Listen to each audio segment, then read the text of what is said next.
All right. Well, without further ado, let's go ahead and get into this.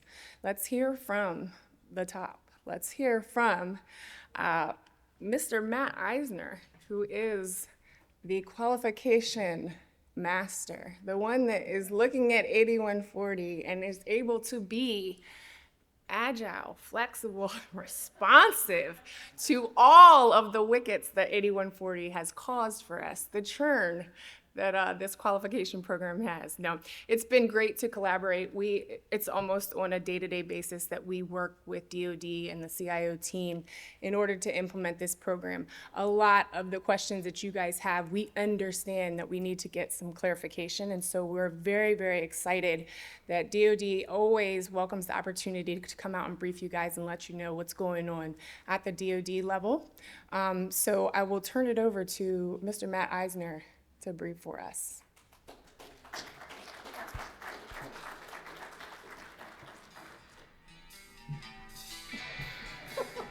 Thank you. Thank you.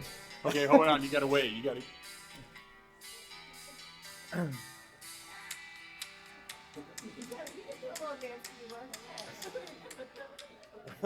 There you go. Yes, there it is. Yes, there's a reason behind that. I gave both Derek and Emily a little, we were at the Don IT East last year, and Alfredo got this wonderful entrance with salsa music.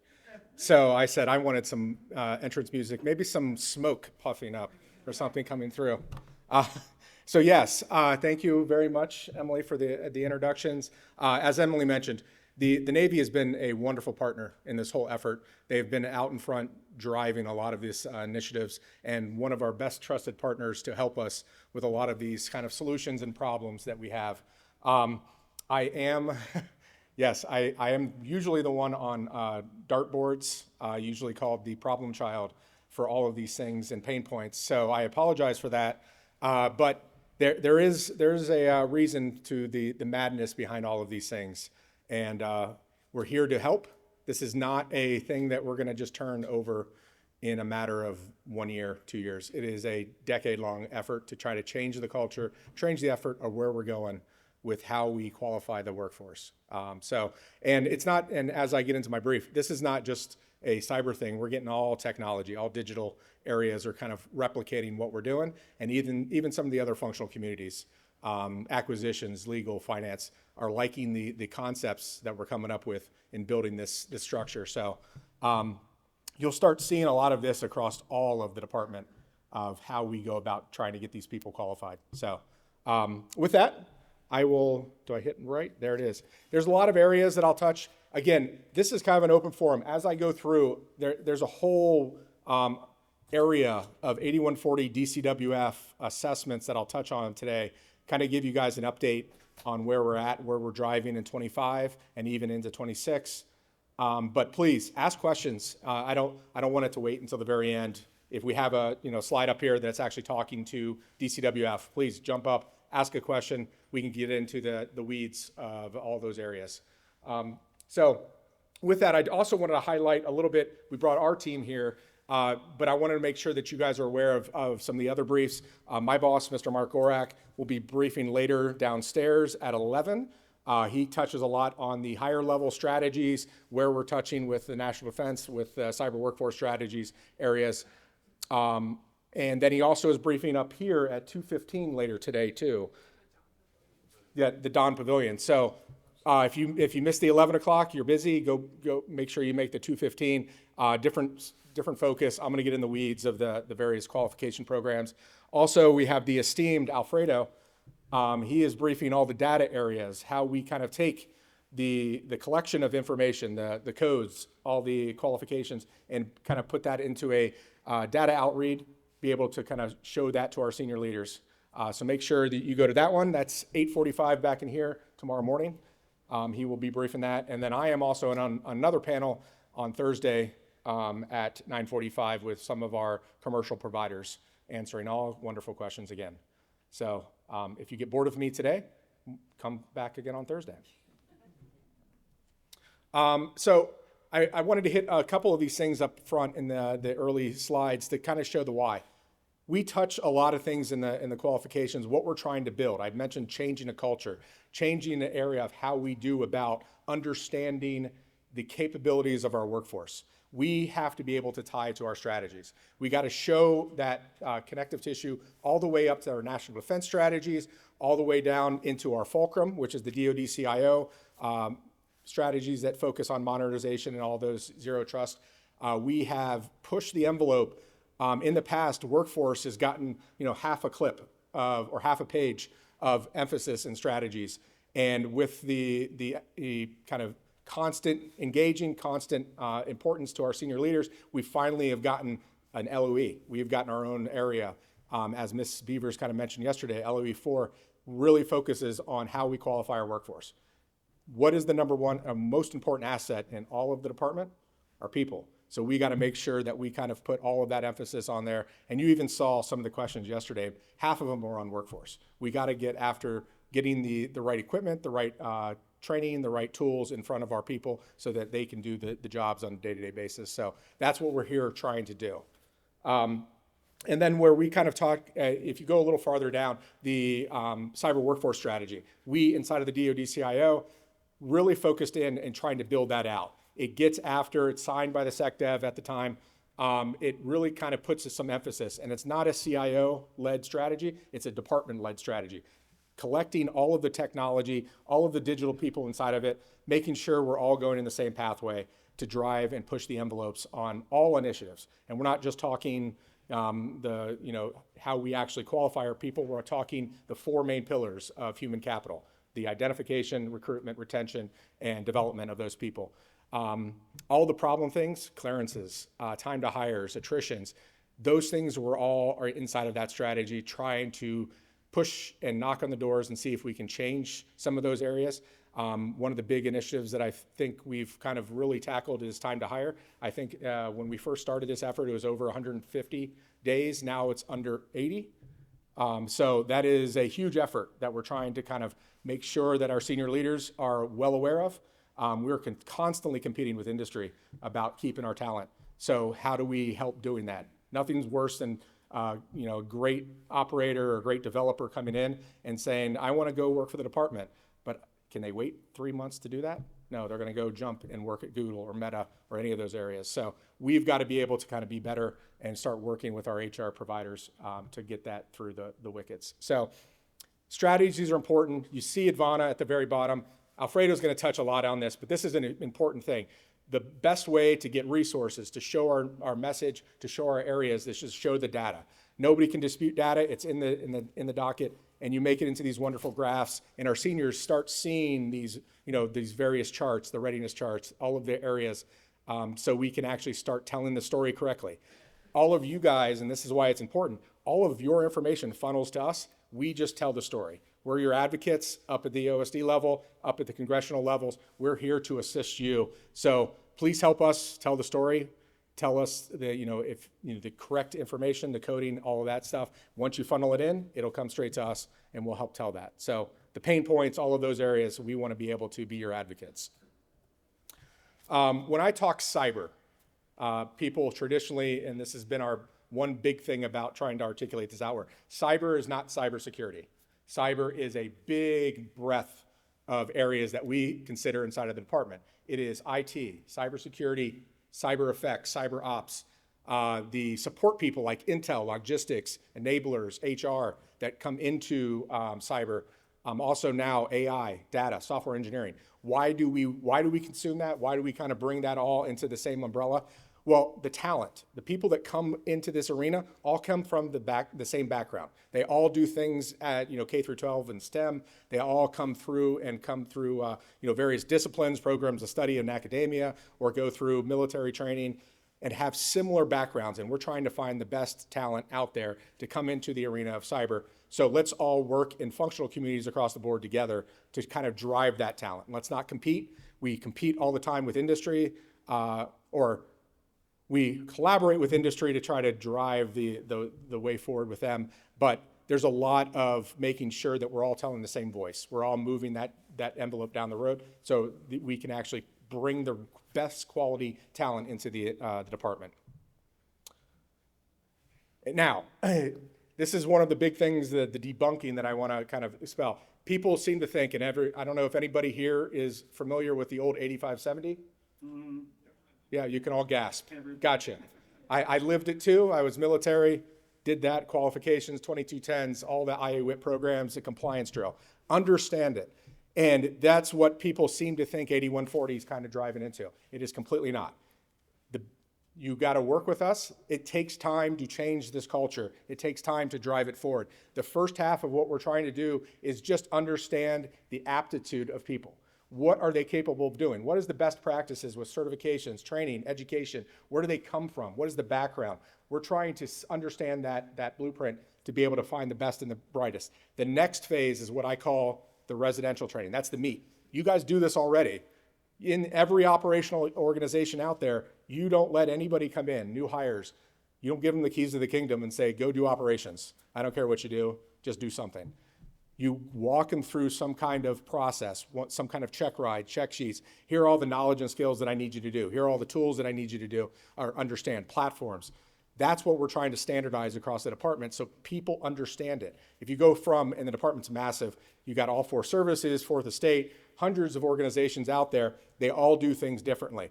Well, let's come together and start kind of trying to standardize that across the department so that when we have incidences or surges or things that we need to kind of take place, we can look at that big Advana system and maneuver people over to be able to kind of go against the adversary. That's the purpose of what we're trying to do, is understand what the capabilities of our workforce are ultimately doing, and then what is the minimum amount of time of train up speed if we can get them over to that organization. So we're building a full talent management program inside of this. We're trying to get all of these things and understand the capability from beginning to end to make sure that we're giving them the right, your operators, your people doing your jobs, the right tools, the right access to training, the right development tools. There's always a follow-on. We want to care about our people. That's why the development stage, the CEUs, the CPUs, the follow-on training to make sure that they progress in their career. But the upfront, the meat of it is that residential things. That gets after what the 3 core things of readiness are: people, training, equipment. We hit 2 of them inside of 8140 alone. We take care of our people, we identify them, and then we train them in the areas that we ultimately want to do. If everyone here from operational standpoint, if you know what readiness is, that's the buzz term. That's what every operational commander cares about. That's what we have to get and make sure our people are capable of doing the job. That's what we're trying to change the voiceover for 8140. It is a readiness tool to make sure that we get this full program. We're not doing it 100% correct. We've got pain points across the whole thing. Help us try to fix it. Give us the information to make it better, because we're constantly changing and helping you guys and make it more effective. So I want to do, this is kind of a purpose in the middle of the things, take us away from the in the weeds talks. We're doing our first ever Cyber Workforce Summit. Yeah, there it is. March 20th. I know, what is it, Mando got excited.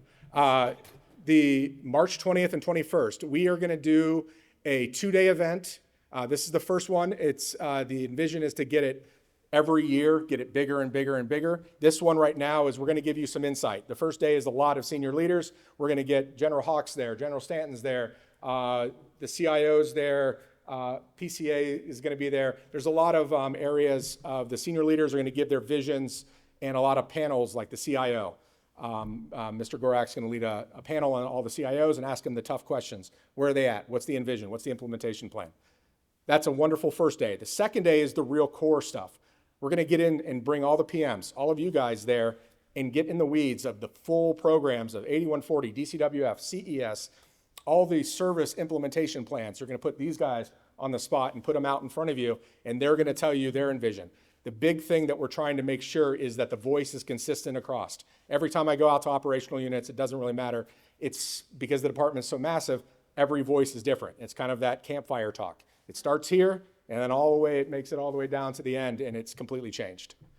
So that's what we're trying to do, is make sure that the voiceover and the track is consistent, and you guys are you're able to talk to the people, and we'll be able to kind of tell you the madness behind the reasoning and some of the guidance and then answer any questions.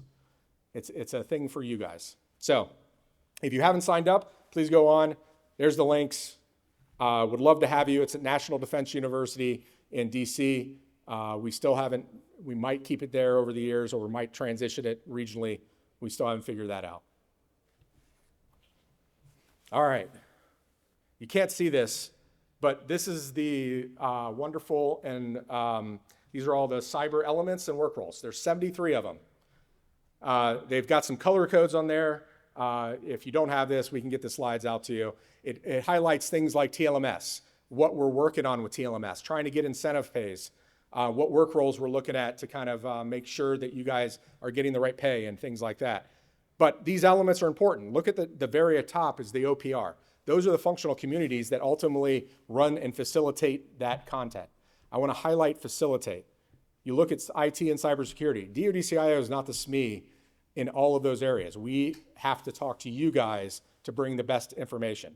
We just facilitate the communication. I will send out a CADMS tasker and ask for RFIs and focus groups and all of that content. You guys are the voice. You guys are the ones that funnel the information here. So if you don't see yourself in it, if you don't think it's right, please email us. We will set up or email Emily and Derek, please them, as much as you can. And I can give you their personal phone numbers too.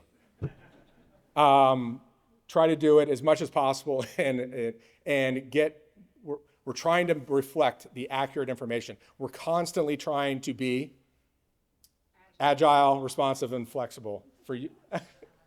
There it is. We're going to try to say this as many times.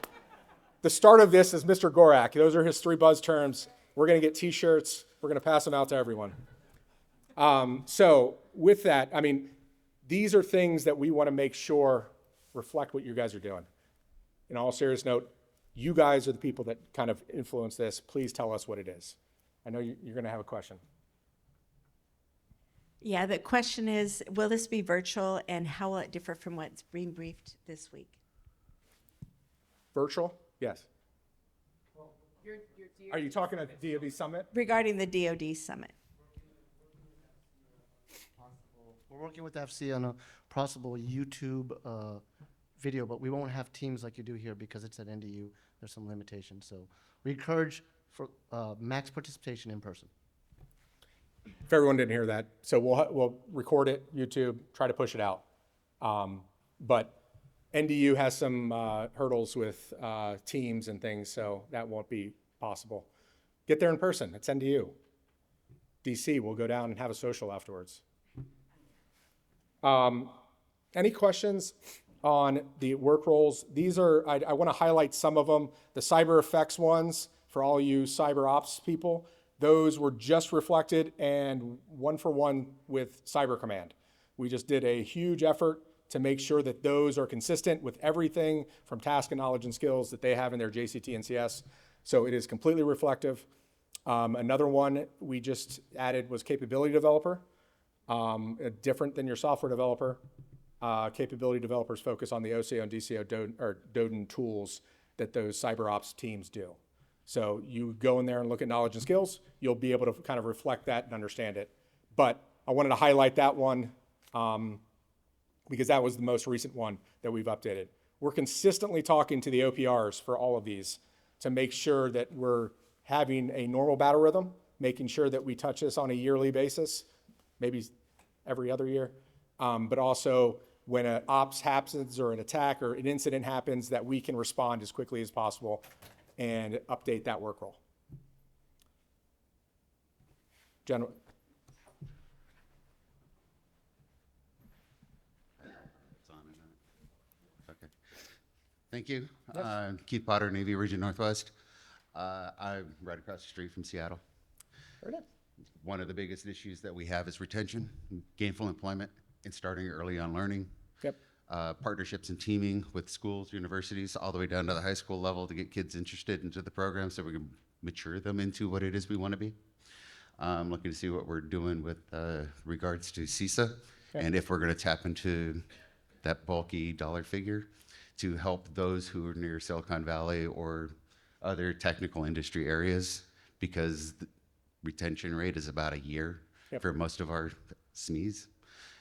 What can we do to not only keep them, but develop the youth to have the interest in what it is we're trying to do so we can guide them to where we're going? Yep, very good question. And one of the highlights I was going to highlight later, but I'm going to hit it now, is Dr. Diba Hadid. Where's she at? She's somewhere. She is our new director for what we call the CAEO, Cyber Academic Engagement Office. One big thing that we wanted to consolidate in the department is we had a bunch of siloed efforts for academia. Everyone was telling different stories to all the universities and community colleges out there. So we consolidated that underneath one umbrella. Mr. Gorak is the director of it. Diba is the principal director. And she is running all of those efforts. If you've heard of CAEs, she is the leader of that organization, falls underneath. The Viceroy, UC2, all of these various things. Basically, to your point, is we're trying to consolidate this, that this office then will communicate with all the universities. What are the work roles that we need? What is the future of the next 5 to 10 years off of the DCWF, all of the areas that we need to kind of work with you guys to implement into your curriculums, or tell you the story of what our workforce is going to look like, and look at disciplines, look at programs of study, and answer any questions that you want where the department's going in the future. Constantly communicating and working with not only academia, but industry, cert providers, training providers, to get the best information out there for them to kind of drive that forward. So retention, that is always an issue. Retention, recruitment. One of the big recruitment things is getting the information out. What are the jobs? What are we hiring on? Where can you maneuver? We're also working on things like career pathways, so people don't get siloed into these work roles or even the elements. They can understand how they can jump from a tech support specialist over to cyber defense analyst or a cyber operator. What training pathways, what knowledge and skills they need to be able to do. Give them flexibility. Work on things like incentive pays and apprenticeships and internships and all those things to kind of give them all the tools to come in the department. We want to be the employer of choice. That was in the strategy from Secretary Austin. So that's where we want to drive the future of the department. Ma'am. Hi, can you talk a little bit about, you mentioned the cadence of how often you review these and they're constantly under review and changing. Is there like a official calendarization of when you assess and when you look, and then like how much of it changes? So if it's like a single KSA or, something within the work role, and then what officially can we find when like we're notified that like this work role has been added or changed? How do we keep up to date selfishly with that? Very good questions. Yeah. So we will be coming out with a normal cadence. We've been kind of doing it piecemeal right now because we're trying to get reacting to some of these things like the cyber effects ones. So it threw us out of whack. I will tell you in my next one, we are going to be updating the IT element, doing an RFI this year, so that people can start looking at those areas, those work roles, to make sure the knowledge and skills. But our ideal state right now, the DISA Cyber Exchange, if you're not familiar with it, please go there. You'll have a QR code at the very end. That is the authoritative site for all of these things. We're going to work on a newsletter, snapshot, something on the front page where we can highlight what changes have happened over every month, something like that. We're working on a more interactive site that we can kind of get distro list and send all of those wonderful things out. Join the 21st century and all those things. Eventually we'll get there, but trying to get that information out external. When we go through these things, I will tell you, a software developer is a software developer. Those things don't change. I mean, what they were doing a decade ago, the tools and platforms and things they've been using does change. The core knowledge and skills don't. So we've done updates to the cybersecurity 2 years ago. I think one work role had like 8% of the knowledge and skills. So don't get too worried about how much that's going to kind of maneuver over time. The only ones that massively change is when the operational mission changes. That's usually like an effect, an incident happens, some attack, and we've got to go back and say, all right, the system admin person was completely wrong. We didn't hit the mark. We've got to go back and fix that. So that's when you'll see massive changes, and we'll articulate that over to you, the rationale, the reasoning. But just normal updates, not a lot of usually changes. Sir. Hey, how you doing? Bryce, Fleet Weather Center in Norfolk, Virginia. Couple quick questions. Number one, for cyber enablers, I was reading through there and it says, was it the Cyber 101 course offered by the Air Force, basically qualifies you all the way up through advanced. Now, as the IT director at the Fleet Weather Center, I took that course just to see what level of knowledge and stuff, and is it accomplishable in the three weeks that you're able to do it, along with doing your other work and everything. And I wrote a comment back. I don't see how that should be utilized as an advanced qualification. You know, for people that fall in that advanced category, it's not at that level.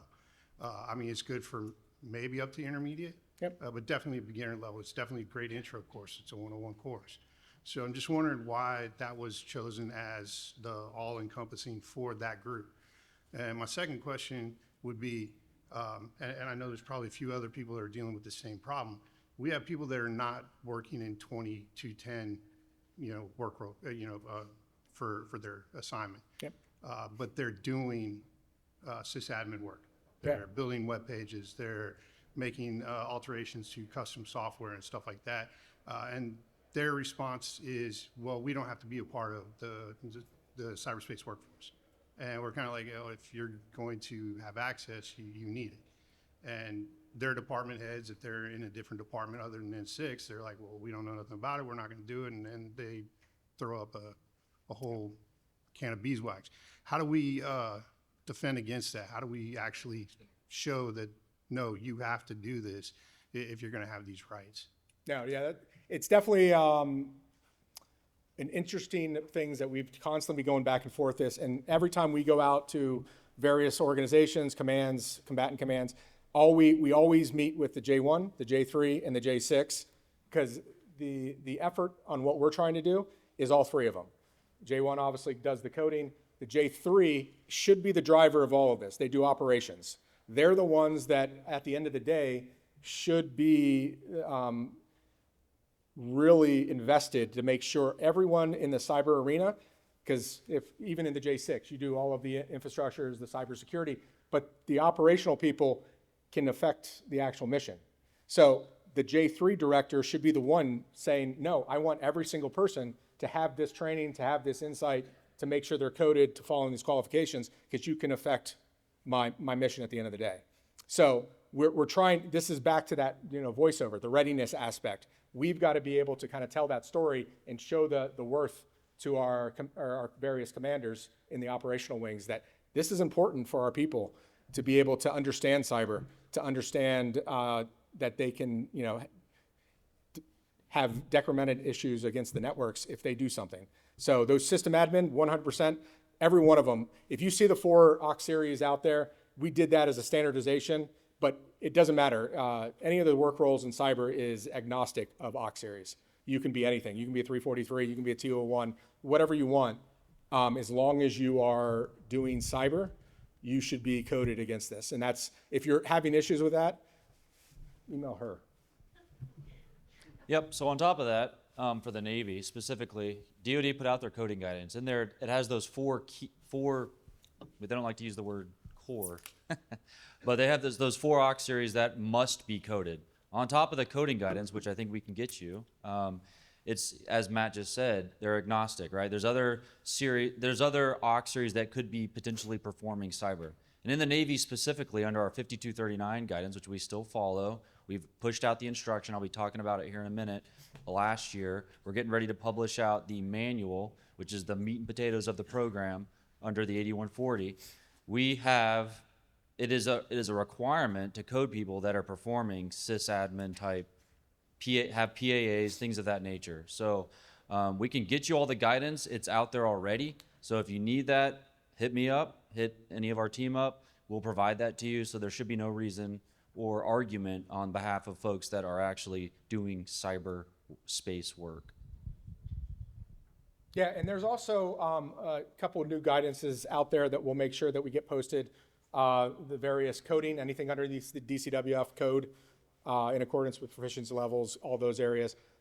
Some of our cyber enabler coding memos that we kind of focus on. I do want to hit the Cyber 101 question because that's an important one. We're going to do some revamps in the enabler area.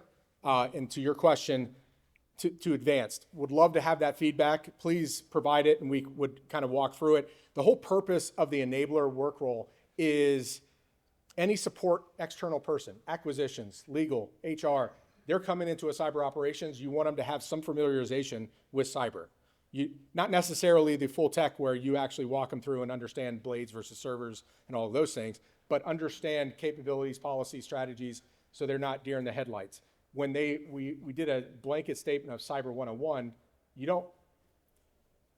there's not a difference from overall knowledge of cyber from a basic individual to an advanced individual. They're still going to do and understand the same policies. There's not a difference in the overall knowledge and skills of those people. So we can go back and relook at some of those.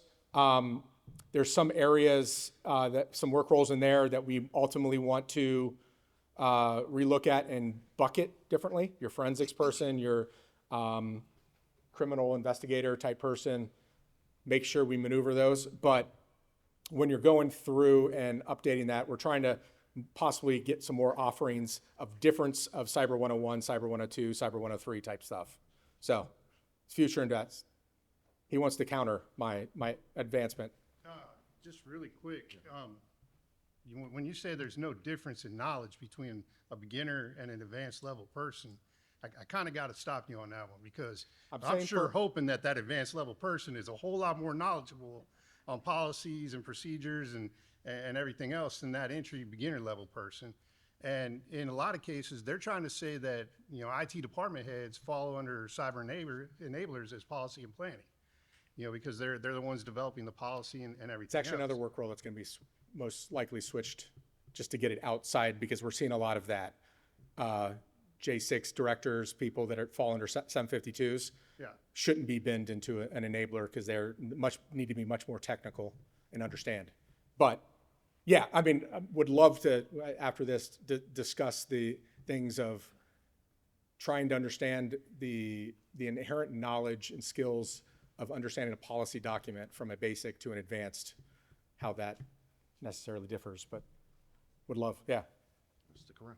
Hey, so, hey, Mark Martinez here from FinMock in Monterey, California. So I'm the N6 director there and kind of tagging on with Bryce because I do support him in some capacity. I think what he's talking about here with regard to the coding of the positions and ensuring that the PDs are correct and all that stuff for anybody that's doing that type of work that's outside of the 6. Yep. But they're refusing to do that, right? And they're fighting back. So what level or who is enforcing that function or that action to occur above the commands or outside of the commands, coming in and making sure that's happening, right? So I know we have an inspection coming up from an administrative standpoint here pretty soon, at least at our command. But again, it's who's coming back and checking and holding, the command, if you will, in the N1 accountable to ensure that the 3, from an operational perspective, if they have somebody doing that work, that they're actually coded, they're trained up, they're meeting all the requirements, et cetera. But who's enforcing that, and who can we push or feed, our command, front office to say this is who is saying we got to do this. Who would that be? So I would say definitely bump it up to your ISIC. It needs to come up to your echelon 2, all the way up to us at echelon. Yeah, we've done that already. I mean, so we're under, our TICOM is NAVI 4, Fleet Forces. We've already kind of pushed that up, but it kind of just falls off. Okay. So there's got to be somebody in the OpNav level, maybe, Our N2, office. N6. Our office, you can contact us, let us know. We will help with pushing out. We've got DOD policy, we've got Department of Navy policy, SecNav policy. We have all of that requirement there. So it could just be a matter of having the conversation where this pushback is from. Okay. But we've got the coding requirement that says you must go out, validate the work that is being performed and code it in both your manpower and your personnel systems. And then we're tracking the readiness within TWIMS for each of the cyber workforce members. So If it's a pushback of they don't believe the work is being performed, I'm not going to code, that could be a different conversation to, we don't want to implement this type of program. And that, again, we can help you with that. Okay. We will have later on is one of the commands will give a perspective on doing a Cora inspection and what the cyber workforce piece of it was inspected and how they went through it. So We went through that not too long ago, and I think we did okay on the cyber workforce, one of my cybersecurity folks. back okay, then. so yeah, we we did know okay on that that there will portion. be the checking of the program itself, and that it'll get inspected, as well as us being able to pull at an enterprise level the qualifications. We just ran through that tasker for cybersecurity, and we know more are coming for the other elements. So as we're transitioning through, we are pulling this information, and we will start looking to validate that the program is being implemented and coded. So we'll definitely be able to support. Yeah, we'll be in contact. Appreciate it, thank you. Hey, I just wanted to say, if you need me to contact Navi 4, I can definitely get an IG scheduled.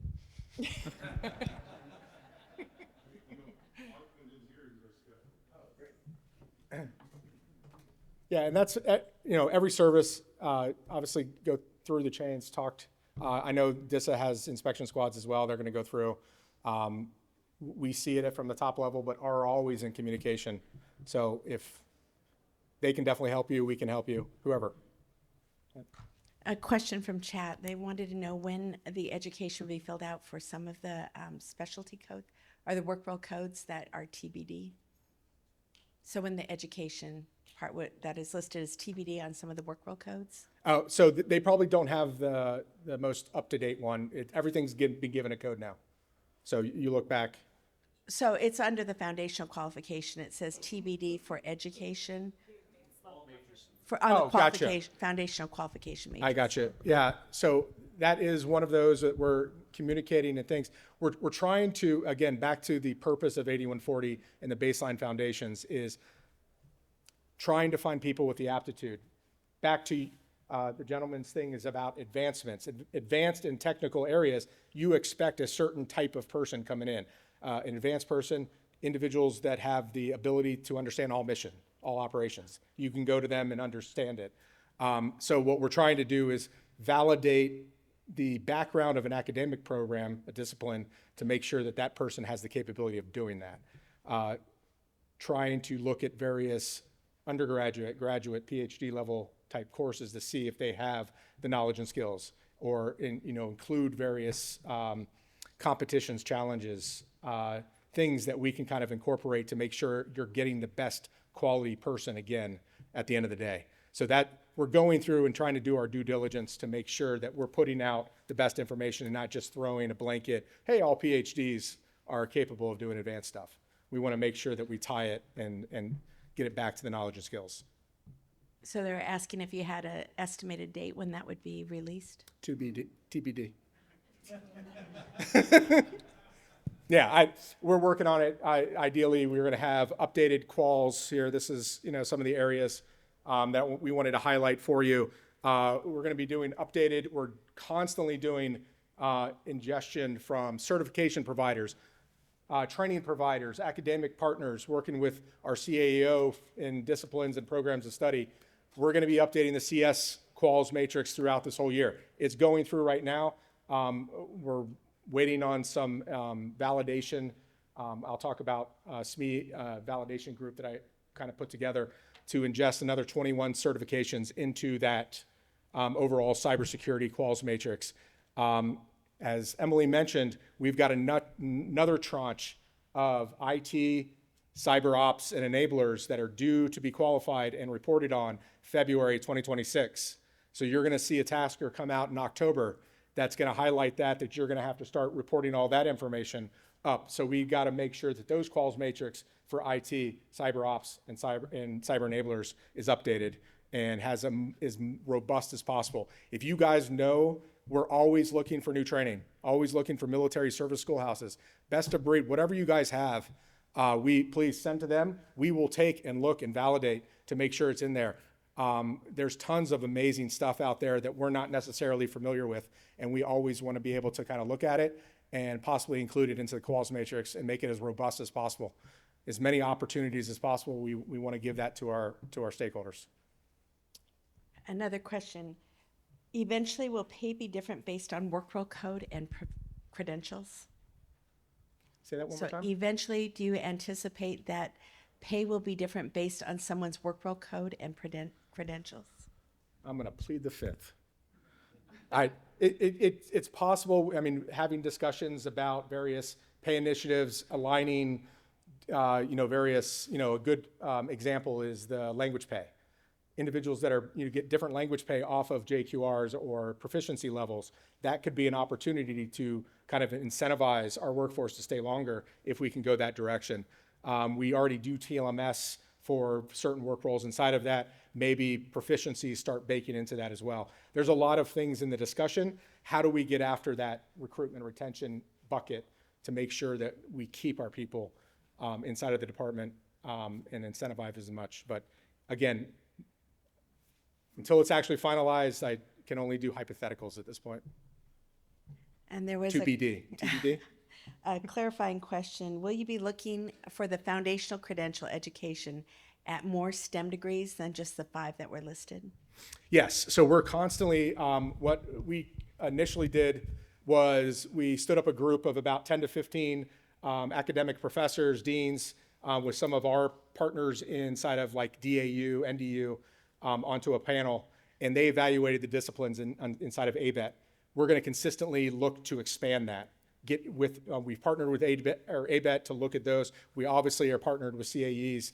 We're trying to expand that disciplines as much as possible. That process takes some time to evaluate full curriculums, full programs of study, to evaluate it off of the knowledge and skills inside of the workforce. We want to be able to do that second phase of validation, not do the blanket statement of just say, hey, it's a cybersecurity discipline, it should work. We want to make sure that we do our, again, due diligence to make sure we validate that. So we're constantly looking to update. If there's other, again, for anybody here, if there's other accreditation bodies that you guys are aware of, please send it to us. More than happy to go talk to them and see if we can include their curriculum or their validation mechanisms in there as well to expand the scope. Ma'am. And there was another question. Will contractors be held to the same standard? TBD, up in the top left. Top left, DFARS. Currently, right now, we have a case. You just probably saw a FAR update that aligns to the NICE framework that went out. We follow the DCWF. We're working with our ANS, Acquisition Sustainment Organization right now. We have a case. It takes time to go through that to make sure that we get the right language included. We're through the language. I've got the case study. I've got all the justification. We're just going through to kind of walk the dog as in the department.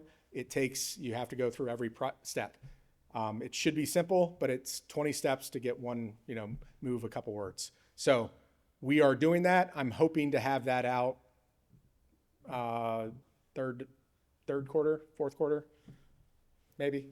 6 to 8 months is usually the time that it takes to get through there. And we're already through the process. So once that happens, then that TBD will have an actual date. Can you elaborate, what is that a full DFAR clause update? Yes. So it's everything. Yep. So not just cyber IT and cybersecurity. yeah, so it'll be the DCWF update. Basically, what the language and everything is replacing what is in there right now, 8570. That contracts have to align to 8570. You probably still have your contracting officials come through and say that, well, it says this. Well, 8570 is not supported anymore, so there is no requirement. There is no IEM, IET, any of those levels anymore. So there's proactive ways you can work with your cores, your KOs to kind of update those things. But at the end of the day, when we update that DFARS, it'll change 8570 to 8140 with anything underneath the DCWF that aligns. Okay, another question regarding the foundational credential. If a civilian goes to a military C school, such as an ISSM, will it count as their foundational credential, just like Yes. the military? Yes, and one of those, and we're always working with our industry providers, our services, all those schoolhouses, any of them that have some kind of, cyber training. You got JCAC down in Pensacola. You got Fort Eisenhower. You've got all the wonderful Navy training at Herbert Field. We want that. Tell your services to constantly send that information. On here, you look at, where is it? The military, underneath the ingestion, the military training CADMS tasker. It is a reoccurring tasker that we are constantly pushing out and say, this is how the format that we want your schoolhouses to push it in, and we will validate it and then put it into the quals matrix. So if there's ComSec training, if there's IT training, cybersecurity, whatever, ops training, whatever, send that over, 25 deltas, bravos, CTR, CTN, CTC, whatever. If you think it actually has some ability to kind of come into the quals, please send it. Another question, with regards to total DoD cyber billets, what is the percentage of filled billets to open billets? Not just 2210s, but the full spectrum. So I'm going to defer. Mr. Alfredo is going to brief that tomorrow. Okay. He can, if he wants to give a quick one right now, but if you come to, I want people to come to Alfredo's brief at 8:45. Yeah, But tomorrow I'll give some of those stats, but we're roughly holding it about just under a 10% vacancy rate. All right. Some of the big things, again, I already kind of talked, Deba, I just saw her come in. There she is. This is Dr. Deba Hadid. I've mentioned her before, principal director for the CAEOs. Please, all the academic individuals, please definitely talk to her. She will get you all the information you need and talk to you about the CAE programs and the Viceroy and all those things. We've had a couple academic questions. We are also working on, again, constantly trying to work on tools, resources. We at the OSD level are here to help you guys. We're not just there to, write policy, some of the other OSD shops. We're here to do. So I'm working on, possibly with the services, creating things like PDs, JQRs, examples, templates, tools to help you kind of implement this. If you have resources and tools that you guys want, let me know. More than happy to kind of jump on it and create it, possibly automating it in the future if we can ever get there down the road. He's shaking his head. So again, I want to kind of highlight the process, how we go about validating this. This isn't just a hand waving. We go through a lot. We have an AI tool that ultimately kind of commercial providers, academic partners, they take all of their content, their learning objectives, curriculum, put it into our system that is currently going right now, where it's an AI tool, evaluates it off of the DCWF, and kind of kicks out a report to us and tells us how closely it aligns. And then we from the DOD CIO ultimately kind of take that. We have a third-party evaluators that help us kind of go through it one more time to do our checks and balances, and then at the end, we'll input it into the quals matrix. There's a lot to the process. I make it sound very streamlined. There's a lot of areas that we can get hiccups. Accreditation, I mentioned ABET before, but for training and certs, if you're not familiar with ISO 17024 or ANAB 2659, those are the ANSI accreditations on top of training and certifications. Please familiarize yourself with that. We have to have that aligned to any course to make sure that we are legally defensible, that we have all of the mechanisms to kind of put that in the quals matrix. So, and then again, DoD Cyber Exchange, that is the authoritative site. Anything that we talked about today is on there. We have 8140 modules, areas that kind of, you look at the 8140 manual right now, it's 18 wonderful pages, but every sentence has a different meaning. We've built out modules that kind of expand on that. You'll take one sentence and it has 4 pages on it to kind of explain what we mean with that context. So if you have questions, it's most likely on there. If not, reach out to obviously the Navy, or there's some emails on the website that you can reach out to us and we can kind of expand upon it. All right, so, and we obviously are going through and expanding on the various reports, various areas that we owe. We do swim bees If you're not familiar with those, cyber workforce management boards, it's all the higher level engagements inside of the Pentagon, the department. They are constantly looking at this data. We are transitioning the information into the readiness reporting. We're working with Alfredo's team to kind of make that into a dashboard so they can visually see it. Not only does it stop there, so they get to see it every 3 months, but we also press this over to our congressional members. Myself and Alfredo will report to Congress in May on all your data. So we're going to tell them what the cyber health of the workforce looks like. I guarantee this is just a start. They're just looking at cybersecurity. When I walk up and said we only have 1/5 of the information, they're going to say, all right, come back next year and tell me again. So I can see that this is a hot button topic for the next couple years. So it's going to be a reoccurring constant. We got a lot of wonderful visibility on this, but with visibility comes ties. So people are going to constantly be asking questions, want briefs, want reports. Oh God. I'm sorry, I do with my hands. I should never be close to technology. So these are the areas that we're ultimately reporting on. Cybersecurity is the one in 25. All of these other ones is 26. If you're not familiar with the timeline on the Distant Cyber Exchange, we have a timeline. February, remember that month. It's an important month for us. Every year, 25 is cybersecurity. 26 is IT, cyber ops, enablers. Later down the road, it's going to get into AI, data, software engineering. We're going to come out with implementation guidance for that. When I just mentioned baseline foundations, that's what those are. Well, you also have dates for residential calls as well. There's a lot of reporting that these wonderful individuals are going to constantly ping you guys about for the next 3 years, and it's going to be enduring. So strap in. I know. You can throw things at me later. All right, QR codes. All of the things I talked about, Distant Cyber Exchange, you can also Google it, but here's the QR code to send you to those areas. Obviously, we showed you the Cyber Workforce Summit. There's the link. Please go in there, register, come, enjoy. Come talk to us, and we'll expand upon this. You won't just see me. You'll see all the wonderful people that are doing all the great jobs. I just happened to win the lottery and come out to San Diego.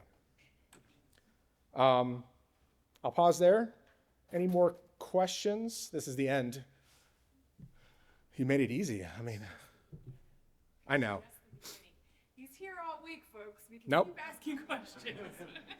I just changed my flight. But again, I want to thank you guys coming early in this morning. I appreciate it. A lot of great discussions. If you have questions after this, I'll be here. And obviously, as Emily said, I'll be here all week. I might give you her phone number first, and then we'll go.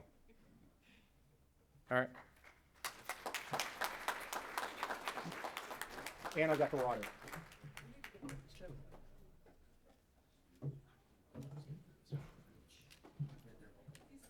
Thank you, Matt. We appreciate it.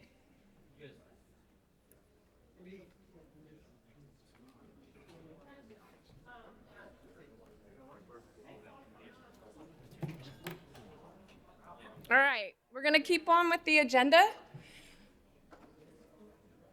We're going to get into the Don's transition.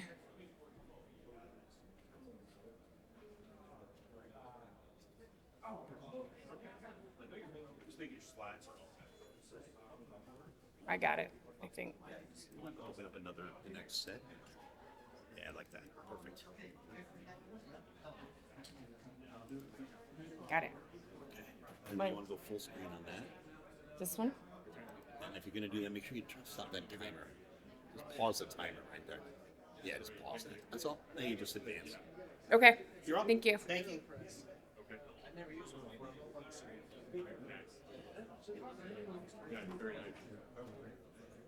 All right, we're going to go ahead and get started.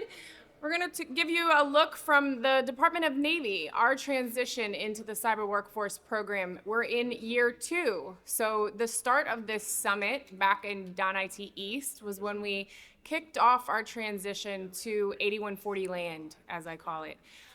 So we're here to give you a status update on what that looks like for us now. Just a quick note for those that are joining us, there is a sign-in sheet at the front, and those on virtual, there's a sign-in so that you guys can get credit for attendance to this. And so, without further ado, I will turn it over to Josh Wright to talk through the DON transition.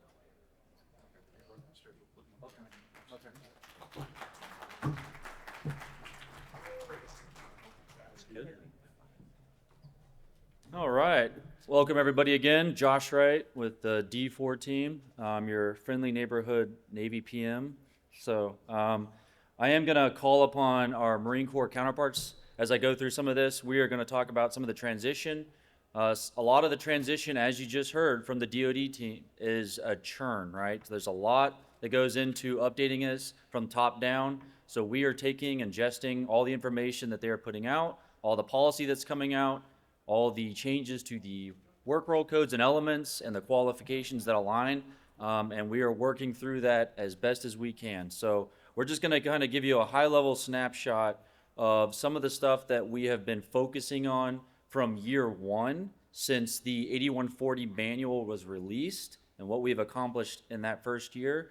And then as we go into almost year two here, what we've accomplished and some of the things that we're still focusing on.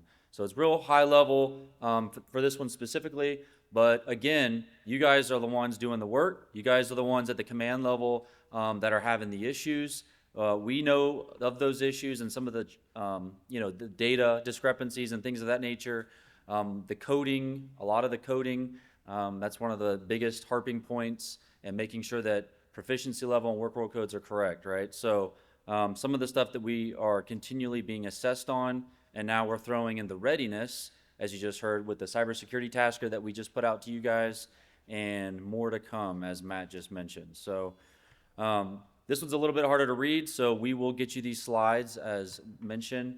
But this is kind of just a quick snapshot of where we started based on when the 8140 manual came out, which was May of 2023, and where we started transitioning away from the qualification pieces to the old 5239. If you guys are familiar with the old Appendix 4 of the 5239, our qualifications, right? So we moved away from that with our transition memo. That first year, up until May of 2024, we were really focusing hard on coding, right? Making sure that our authoritative databases are coded, TIFMs and DCPDS, with the right work role code and proficiency levels. There's a lot of commands, some of them in here, that have been working through issues of like double, triple stuffing of billets and making sure that people are getting aligned accurately within the system. We also talked and have been working on with the designation, right? Designating people. We just heard questions about people not wanting to be designated, right? So there is guidance out there for this. We are working on the 5239 manual update. It's just finished round 2, literally this last week at the SES level. So that is moving along. We're going to have that out for one more round at the principal level before we release that. That is really going to be our meat and potatoes of the program based on the 8140. So we're just getting more granular, as we've stated over this last year. We're trying to cut out where we can cut out of the 5239 and point to the 8140, but where we need to kind of hone in on for Navy specific, we are honing in on specifically like residential qualification, how the environment specific and the OJT, those things like that we've been kind of waiting on and moving forward with, how that's going to look and how that's going to work. So there's a lot of little intricate pieces with the workbooks, because there's a lot of people involved with the coding. You got supervisors that are involved. You got HR folks that actually have to make the changes in the authoritative system. So there's a lot of working pieces, which makes this transition drawn out longer and longer. So we recognize that. So we appreciate you guys being here and working on those things as we transition. Continue the press. We'll get to a point, hopefully, where we're on the back end of it, and we're just monitoring and making sure that we're, moving forward accurately. So, again, DON transition date, May 2024 in the middle there on the top. That is when we said, hey, we're transitioning now. We've given you that year to code and to designate people, start looking at foundational qualifications, residential qualification specific to environment specific, not OJT, because that's coming with the 5239.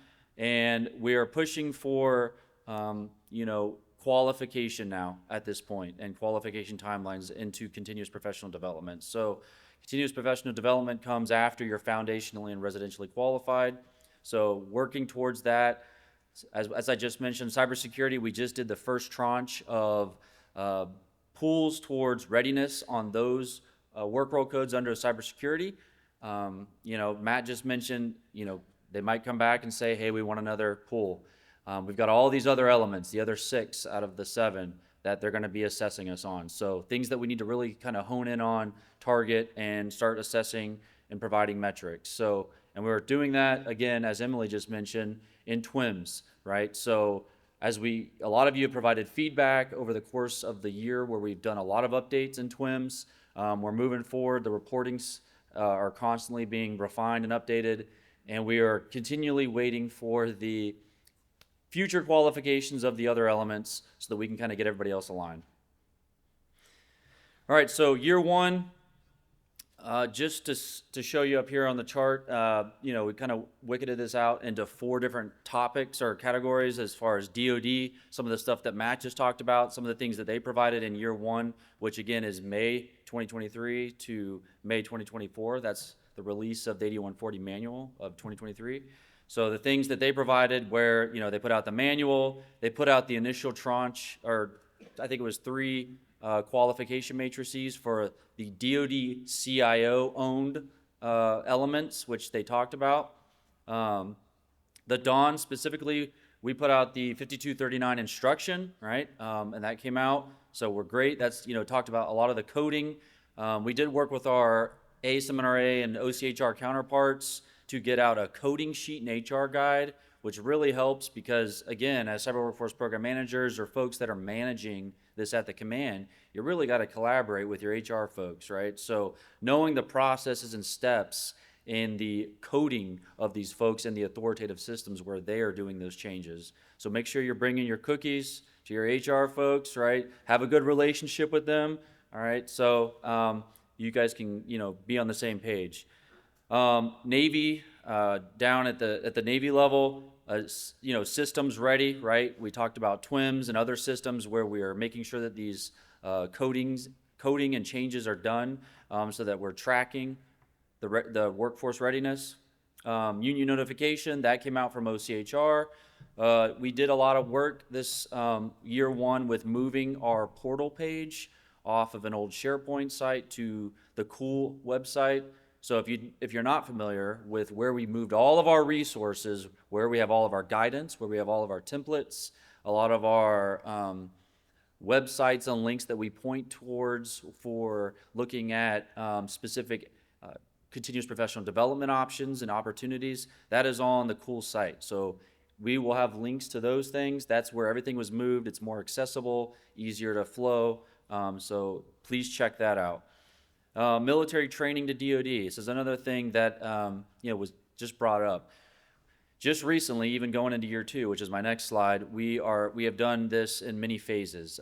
We are working with the rating leads across the Navy that are embedded, that are part of the cyber workforce, IT specifically, CWs, ITSs. We're getting with them to make sure that their training and what they're providing for qualifications is accurate and working towards the work roles that they are assigning the billets towards, if that makes sense. So a lot of the IT specifically, and this is coming probably on our next monthly S2 sync, which we host across all the S2 Navy commands, is that they are refining some of the military training specific to, and this is the IT rating, specific to work role codes that they assign the IT rate. So if you have military members, you might see some changes here in the coming months where we are providing the updates from the rating leads over to the DOD team where they check and balance, what has been provided and make those changes in the qualification matrices as they get those released. We are still working with Solid through Navy Cool for new requirements as far as qualifications. So, you guys come to us saying, hey, why isn't CASP Plus, or what is it, Security X now. Is that what they call it? I think it's name changing. Why isn't that included in Work World Code 451 Intermediate, right? Or some things of that nature. So we look at all these things, or they say, hey, we have this specific training from the schoolhouses that we want to assess. We route those things through SOLID, which is our Navy team that assesses that based on the KSATs. And then from that point, we push that up if it meets the right threshold to the DoD team for another take, another look. So that is how we are moving forward with how we're doing qualifications.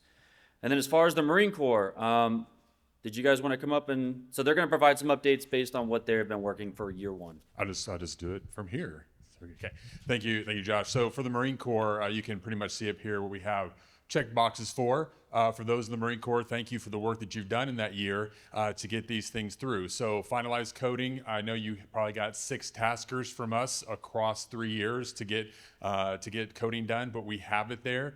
It's ongoing, right? So don't worry, you're going to get another tasker from us at a certain point in time to go and check coding, because we regularly have to do it anyway. Things change, billets change, we just need to keep up with it. But most likely in the Marine Corps, you'll be putting in tokers from here on out to ensure that stays up to date. And then IDI, we're updating IDI all the time. We're going to talk later about where IDI can go to when we talk about our functional community page that we're going to talk about. That's going to be more of a DON type thing, so that you have both Navy and the Marine Corps in one place to go and get your centralized portal for all your cybersecurity opportunities that are out there. So if anybody hasn't been to IDI, you can get the training, you can get development opportunities, you get your rotational opportunities. Really, we just take you to where the opportunity is at. DOD has done plenty of things to help us out, to get us to help this talent management program move forward, right? So we just kind of make sure people can have one place to go find everything they need to develop in this workforce. So that's IDI. Cool, Josh talked about it. We're working on a constant basis in the Marine Corps team to update Cool. Understand Marine Corps folks out there who might be online, just keep hitting us up when you see something that's strange out there. We'll keep working with Solid to get it updated as we go along. But that actually is moving pretty smooth. Solid does a real good job of doing the updates as we go along. Just do understand that we are updating based upon the qualification matrices from DoD. So they're moving as DoD moves. So just when you're looking at Cool. Mm-hmm. Do you want to give a quick pitch about the pavilion? Speaking of training in IDI. Yes, so if you want to hear about training and development and how Matt talked about it, Mr. Isnor talked about it, this is not a compliance drill. This is a talent management training and development program. That is what 8140 is. Not only do they put out a manual and a policy, there is a strategy. Mr. Gorak is actually going to cover the strategy, the top right at 2:15, and then at 3:30 we come in and go, we took that strategy and here's what we're doing in the dawn to build a workforce and build training and development and build it into talent management. So where are we going with that? Yeah, so 3:30 today over at the pavilion. You just go around the hall here. There's a pavilion over there with these big glass windows, and there's vendors in there. Yeah, there are vendors upstairs this year. Just go in there. We're going to be to the left of the DOD CIO pavilion. We're going to talk about talent management and training and development because we believe in that, and that's what this program is. Now, just real quick plug, you are going to get a lot of compliance from us in the beginning, because with anything we do, we got to show our work before we can show the money, or we need somebody to show us the money, so we need to show our work, right? So we're going to ask that there's some administrative things that we've been going through. We got to get through those, and then we can build the program off of that. But we need to understand what the workforce looks like first, so that we can understand how do we resource and what do we ask for, because we don't ask for $100 million if it really costs us $25 million, right? So we need to have that first work done in order to be able to go through that. Sorry, a little bit long on that one. And then another one here is the qualification reporting prototype. So we get to check the box here, but you'll see in the next slide that we don't have a box checked. So we put something together because we always thought about this as readiness to begin with. So we built a little prototype. I think it was in Power BI to start off with. We took it over to the Navy team. The Navy team's like, great, but let's get it out of Power BI and somewhere else. So we went to Mars, and Mars is like, cool, we're going to put that thing in Jupiter. And so now we are working on that. The only reason we can't check that box, and I'll talk about it again on the next slide, is that it's just not published for the public yet, so we just can't check that box. But that is working and done. And then the Marine Corps order, those in the Marine Corps know we're doing our final things. We're getting up to signature authority, and then over to our gonculator process within the Marine Corps of how that works. So a few more months for that to get through that process, and then we'll have a Marine Corps order out for the cyber workforce program. And let's see, we're always just trying to get TWIMs ready, because Marine Corps is just like taking the baby steps where like Navy's running. So we're always they're always helping us out to get TWIMs to where we need to have it, so that we're there and we're super close. Thank you. All right, so that was year one. So now we move into year two, where it shows, some of the things that we've just heard, some of the things that we've been talking about, specifically DOD. Matt just mentioned, they're getting ready to put out qual matrix updates. I know there was a question answered about it. They did give us in their previous guidance a basically little chart that says quarterly, but as Matt mentioned, they're kind of doing some ad hoc stuff right now, and that's because there's a lot of stuff going on, a lot of churn. So they're trying to just get to a point where they get to putting these out quarterly, and that is where we're at with that. The other elements, as mentioned, a lot of work there. We have the CDAO that we just heard from yesterday over here. So there's the lead for the Navy under Ms. Rathbun. So there's a lot of churn in the data AI and software engineering roles and what's coming from them coding their workforce, because they're a little bit behind. If you guys recall, we did put out a zero-based review tasker, I want to say over a year ago, when we first heard of the data AI and software engineering roles. There's going to be some more stuff coming out to make sure that those codes are accurate based on billets. So expect to see some stuff from that. So that's DOD. As far as Dawn goes, I did mention we're getting through that second round SecNav manual 5239 update. So we will be adjudicating those comments and things of that nature over the next couple weeks, and hopefully get out the updated version for principal level review here very shortly. Obviously, with a lot of the turnover right now, this has to go up to Secretary of the Navy for signature.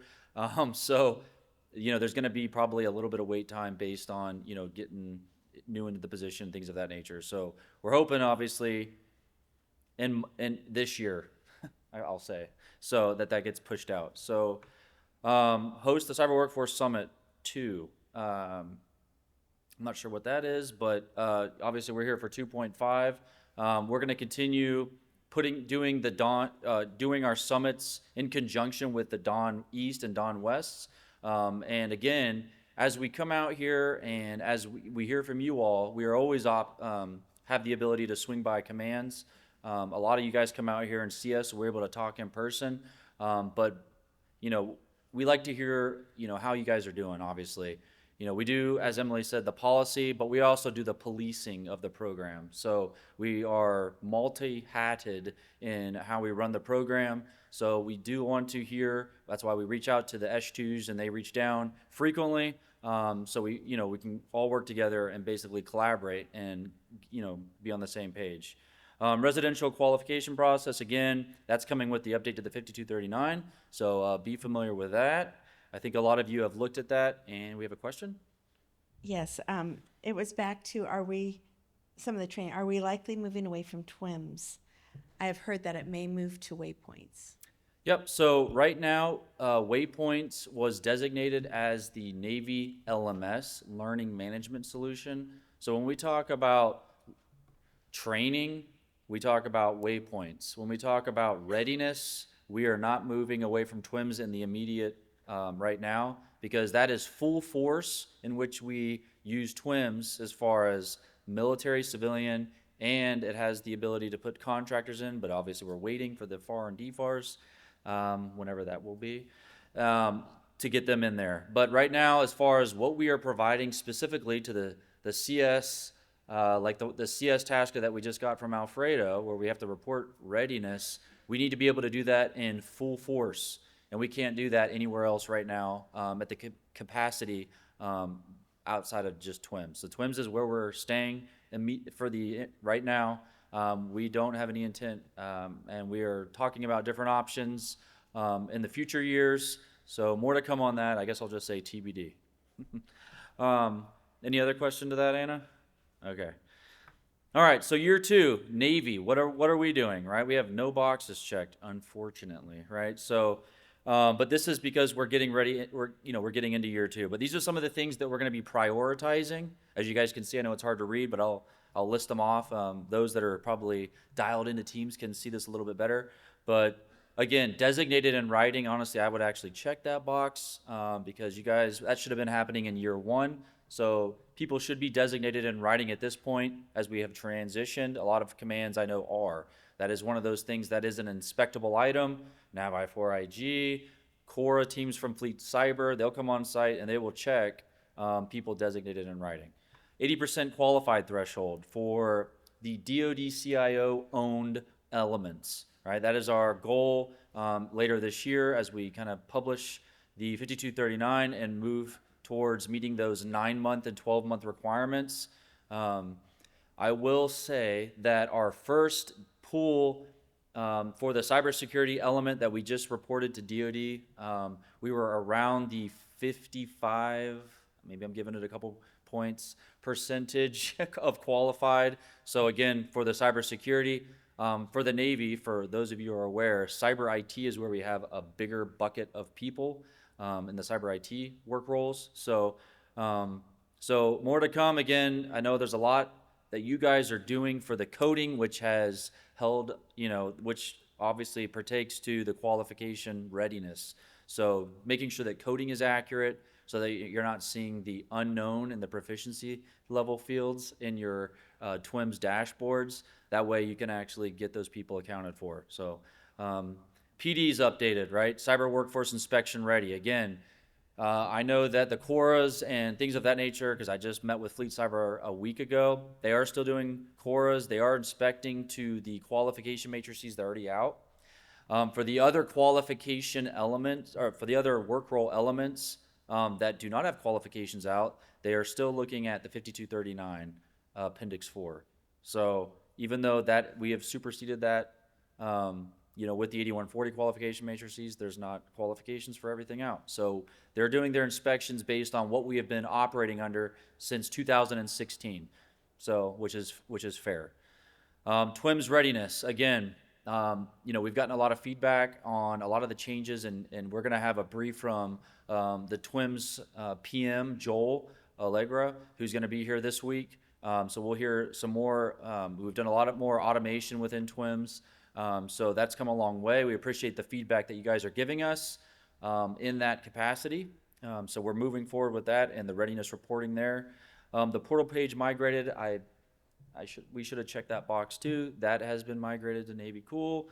That's where we are hosting everything. So as far as roles and responsibilities, we are coming out with another kind of sheets, similar to the HR coding guidance. And those types of things where we have these nice little visibles for you guys. So you can kind of see cyber workforce roles and responsibilities. I think many of you remember during Dawn IT East that we had Nav Air brief and did a brief about roles and responsibilities of the PM. So it was really insightful. Ashley provided a bunch of artifacts that you guys can use based on what they were doing. So hopefully those things and resources were useful for you guys. So just, this is something that we're creating at OpNav that we're working on, and that will be a big help to, folks to kind of see, okay, what is my, outside of the 5239, which says Cyber Workforce PM does these things, what are some of the more granular things that we can kind of call out? So that's what that's supposed to be for. Then I'll pass it over to the Marine Corps for some of the things that they're working on. Awesome, thank you, Josh. Okay, so for the Marine Corps, all of these are super, uber, duper close to being checked. We just can't, we're just this far away from doing it. But see May? Oh yeah, they'll be checked in May. That's the plan, and that's what we're driving for. So just a couple of things from it. So we already talked about that dashboard, right? That's gonna be coming out. We're just finalizing everything. You'll see it tomorrow. Yeah, is that Wednesday, Chris? Yeah, so you'll see it tomorrow, so then we got to get it out, right? The next two come hand in hand with that 80% qualified and the reporting process. Hey, Marine Corps folks in the room, Marine Corps folks out there in teams, you rocked it. We did a spreadsheet. We sent out for spreadsheets in the Marine Corps because we're just not fully into TWIMS like you all are. Y'all can do a report from TWIMS, boom, you have it. We did a spreadsheet thing. Marine Corps rocked it. They got the stuff in, not rock, but like rock starred it, right? To say, make sure we know it's that. They were rock stars. They got everything in. We hit pretty close to the amount of folks, personnel that we have. And we got that pretty good percentage, right? And it's just going to get better. So great job of doing that. Once again, that'll get checked. And then IG inspection ready. That's more like, I think in May, the commands will all be ready to do IG inspections because, as you know, if you're in the Marine Corps, Section 3 of the 5239 functionality checklist already has all the questions in it that have to do with the 8140. So you can run IG inspections right now. And if you have any questions about that, go ahead and give me a call. I get plenty of calls, and we'll walk through that IG inspection with you and help you through it. No problem with that. And then IDI and cool and everything being expanded and modernized and where we're going to be at. If it's not there, in May, there will be a plan to let you know what that timeline is to fulfill all of this for a DON leveled community page, but that will be ready in May. Thank you. All right, another eye chart here. Sorry, guys. So again, a lot of the stuff that we just talked about is specific here to the progress and actions that we have at the, what we're tracking with DOD and what they're working on. As you can see at the top header, maybe DOD, then DON, Navy, and Marine Corps, just like you saw on the previous charts. On the left side, we have policy, implementation guidance, personnel actions, system prep, and training support. So obviously, I'm not going to talk through all of these, but some of the ones that are in the blue are the ones that we have completed, specifically like under DOD on the top left there, foundational quals, approval process, right? So those things, stuff that they're working on, the updated qual matrices, you just heard from them, a lot of stuff going on from their level, which filters down to the Navy. So we're waiting for some of those things. That second bucket down, we talked about the FAR and DFARs. We're talking about later this year, hopefully. Data and AI software KSATs. I think that is maybe complete now. I think as far as data, AI, and software engineering on cyber.mil. So that one, they might be able to turn blue. But they are waiting to do another tranche of coding across the services in those roles. So some more to come on that. As far as DON, we had our instruction, transition memo, working on the manual. A lot of these things, again, the things that you guys, we pump out based on what we get and when we get it. So we want to make sure that you guys are all continually informed. That's why we host these monthly cyber workforce syncs at the S2 community or at the S2 level. So if you're not familiar with that, get with us. We want to make sure that you guys are on our distros. We want to make sure that you guys have everything that you need to have. There's a lot of commands that might not get filtered down to from their S2s or their ISICs sometimes. That happens. We also have a cyber workforce email that you guys can hit us up, and we specifically will answer you back. So we'll have this, because I'm cutting short of time here, we'll have this so you guys can see all these things. Just know this is a continued work in progress. We are continually refining this and making it better. And there's a lot to go into it. So we appreciate the collaboration as you guys continue to go forward. Any questions specifically to what we've been doing the last year, what we're doing continually throughout year 2, and how we're moving forward with the Navy? Question on the... Yeah, on the chat. As to TWIMS, any word on getting the NAF people in? We are getting those people in. I don't have a specific timeline that I can provide you right now. And maybe Joel this week will be able to answer that question. So we'll take that down to see if he can answer it during his brief tomorrow. Anybody else? All right. Thank you.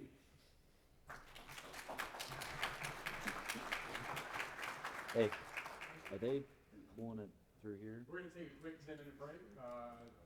Get some coffee. So for those online, we're taking a quick 10-minute break. We'll see you soon.